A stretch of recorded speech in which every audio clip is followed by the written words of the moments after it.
Bonjour. Est-ce que vous faites partie de ces personnes qui se disent toujours timides, qui n'osent pas faire les choses car elles se disent timides et ça les bloque, ça les empêche d'avancer, ça les handicape? Donc on va voir ici comment faire avec cette timidité maladive, comment on peut gérer cela pour réussir à surmonter cette timidité et aller de l'avant et réaliser ses projets.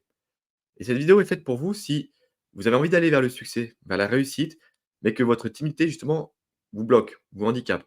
Si vous êtes empêché par cette timidité qui devient maladive, qui devient vraiment gênante et que vous avez peur du jugement et que vous avez honte d'être vous-même. Si vous êtes ces personnes-là, vous êtes concernées par cette vidéo.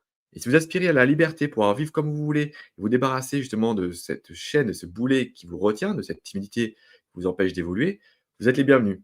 Et si vous ne travaillez pas justement sur cette timidité maladive qui vous handicape de plus en plus fortement, donc c'est vraiment maladif, c'est pas une petite timidité, vous êtes sombré dans le désespoir puisque forcément vous allez vous empêcher de réaliser vos rêves, vos aspirations. Vous allez vous épuiser car vous allez devoir passer plus de temps et d'énergie à essayer de vous cacher et à vous retenir plutôt que d'oser être vous-même.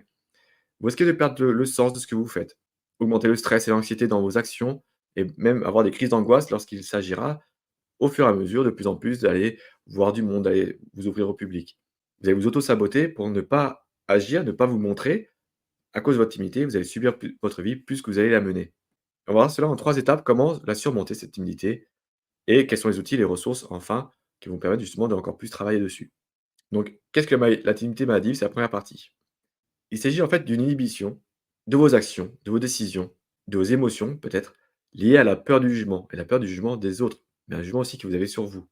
Vous avez peur du regard des autres. Vous invite à aller voir justement la vidéo qui concerne la peur du regard des autres et comment la gérer.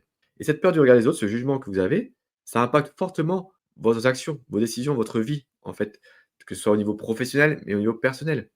Ça vous fait disparaître votre courage, peut-être que vous n'en avez déjà pas beaucoup, mais ça vous fait disparaître de plus en plus votre courage par peur d'agir. Vous allez avoir peur d'agir, donc votre courage va de plus en plus diminuer. Et si vous n'entretenez pas ce courage-là, vous en aurez quasiment plus à la fin. Donc ça a un impact fort sur votre vie quotidienne, tous les jours.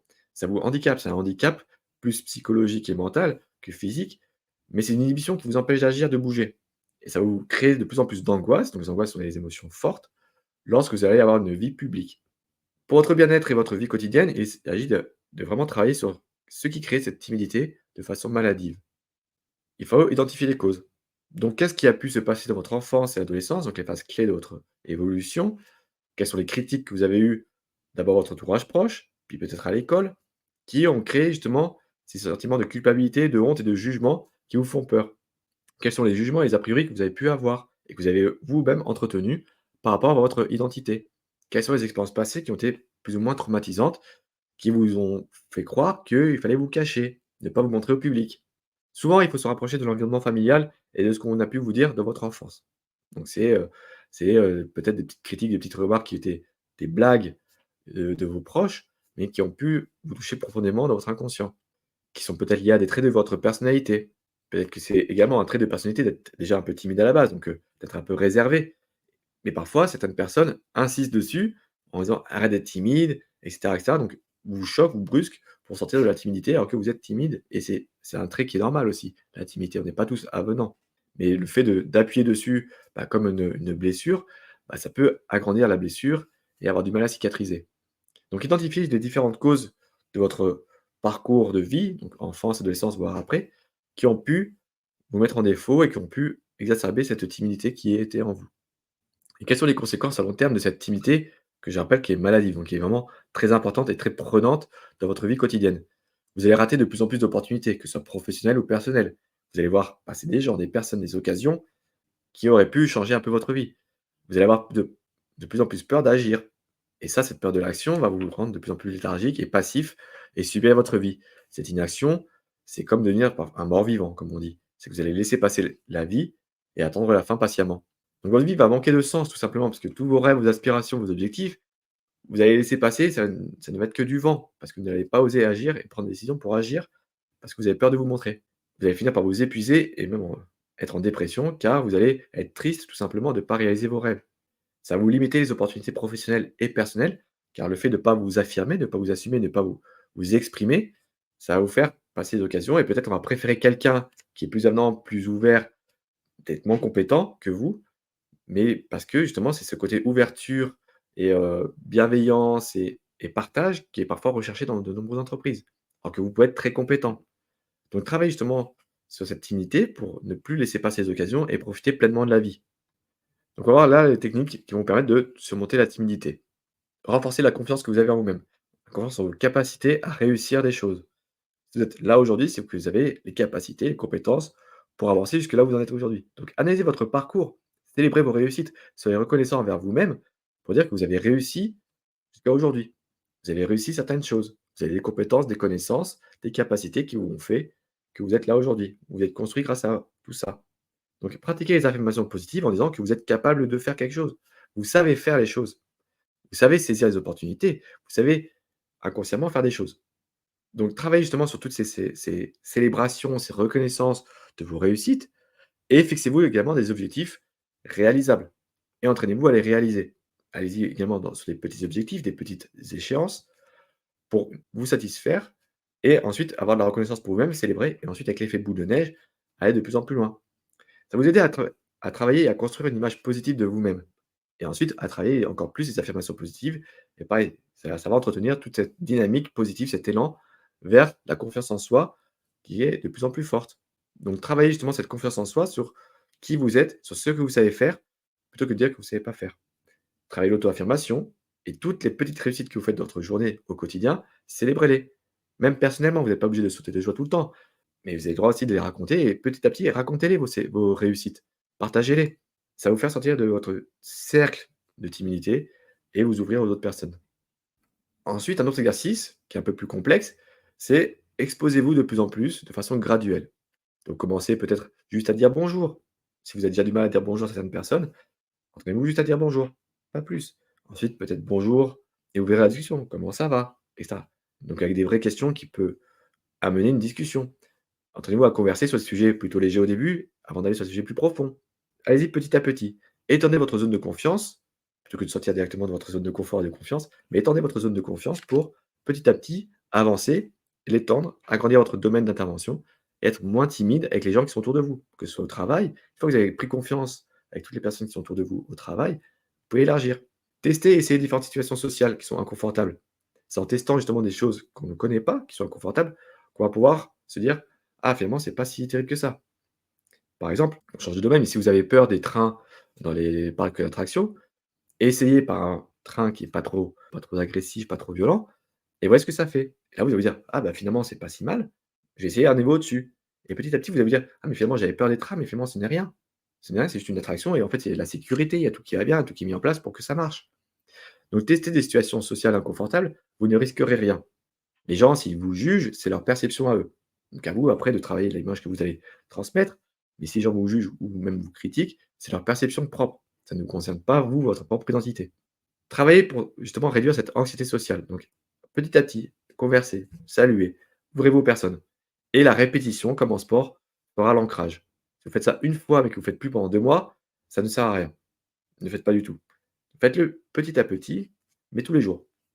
Là, vous allez voir que vous allez vraiment gagner en confiance, en ancienneté pour aller voir les autres personnes. Et apprenez à communiquer. Il existe des ateliers maintenant, des ateliers, des accompagnements pour apprendre à communiquer vers les autres, à s'ouvrir vers les autres, à avoir de l'écoute active, à prendre la parole en public, à exprimer ses idées sans être agressif et sans manquer de respect. Toujours, voilà, toujours travailler pareil, le respect, exprimer ses besoins dans le respect de soi et dans le respect des autres. Et pareil, la pratique régulière de ces groupes de communication, de ces ateliers, fera que vous allez gagner en confiance. C'est comme un entraînement sportif, vous allez régulièrement jouer avec votre équipe de football pour gagner en compétences, gagner votre place sur le terrain, et cetera. Et bah, là, c'est pareil. Apprenez à vous ouvrir petit à petit, faites-vous accompagner si besoin par quelqu'un qui est moins timide ou quelqu'un qui est comme vous, peut-être, et mettez-vous peut-être des challenges de vous accompagner sur des petits défis d'ouverture vers les autres. Dans la participation, des groupes de communication, les gens sont à peu près comme vous. Ils souffrent de la même timidité maladive. Peut-être soyez un leader. Osez le premier à vous exprimer dans ce groupe-là et ça va inspirer les autres et cette inspiration peut vous soutenir et vous pousser à aller encore plus loin. Et on va voir d'ailleurs quels sont les outils, les ressources pour travailler sur cette timidité maladive. Pratiquez la méditation et la relaxation au quotidien. Cette pratique méditative au quotidien va vous permettre de prendre conscience et de gagner en confiance envers vous-même. Si déjà vous êtes sûr de vous-même, vous allez pouvoir mieux montrer votre image vers les autres. Ayez conscience de toutes les idées, les pensées, les émotions qui vous traversent. Acceptez-les. Une fois que vous aurez accepté, vous n'aurez pas peur de les montrer. parce que vous saurez qu'elles sont là, que c'est vous, c'est votre identité. Pratiquez les techniques de respiration pour vous calmer, le yoga et toute autre pratique qui vous permet justement de prendre confiance en vous et de vous apaiser. Vous allez ainsi gagner en confiance et valoriser votre propre estime de vous-même.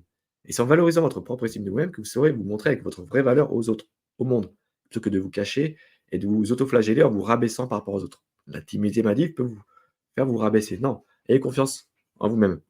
Comme je dis, participez à des groupes de soutien qui ont la même problématique que vous. Les personnes sont comme vous. Vous avez la même souffrance, même douleur, avec différents ressentis. Donc partagez votre expérience et acceptez les expériences des autres, et vous allez voir que vous allez trouver des similitudes. Et vous allez vous entretenir, vous aider, vous soutenir pour aller de l'avant et gagner en assurance tous ensemble pour avancer. Également, ces groupes de soutien vous feront sortir de la solitude, car quand on est timide, on a tendance à être solitaire et la solitude ne vous permet pas vraiment d'avancer vers vos projets, vos aspirations, vos objectifs. Donc avoir ces groupes de soutien, ça vous permettra de vous développer. Et également, pour commencer, prenez les ressources numériques, à travers les podcasts, les vidéos, les plateformes en ligne, des formations qui sont payantes ou gratuites. Il y a différentes applications également sur les smartphones pour la méditation, pour la prise de confiance, pour les affirmations positives. Travaillez sur cette recherche-là, avec toutes les informations qu'on a maintenant de disponibles à travers les réseaux sociaux et internet. Apprenez pour progresser. Déjà tout seul et puis, comme je dis, ouvrez-vous quand même avec d'autres personnes qui ont des mêmes problématiques. Trouvez des groupes Facebook peut-être avec des personnes qui vivent les mêmes problématiques. Et le fait déjà de discuter de façon à distance et numérique, ça peut commencer à vous ouvrir, à vous faire rabaisser peut-être la pression que vous mettez. Le but de s'informer, ça vous permettra d'avancer.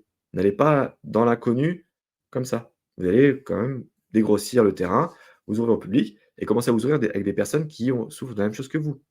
Et ensuite, vous allez vous ouvrir à des personnes de toutes les situations sociales. Donc en résumé, pour sortir de la timidité maladive, celle qui vous handicape, qui vous bloque, vous empêche d'agir et qui vous fait rater de nombreuses opportunités dans votre vie, il s'agit de comprendre ce que c'est. Pourquoi elle vous bloque? D'où ça vient? Quelles sont les origines de ces traumas? Ça ne vient pas comme ça, tout ça. On ne peut pas dire j'ai toujours été timide. Le j'ai toujours été timide, c'est une fausse croyance.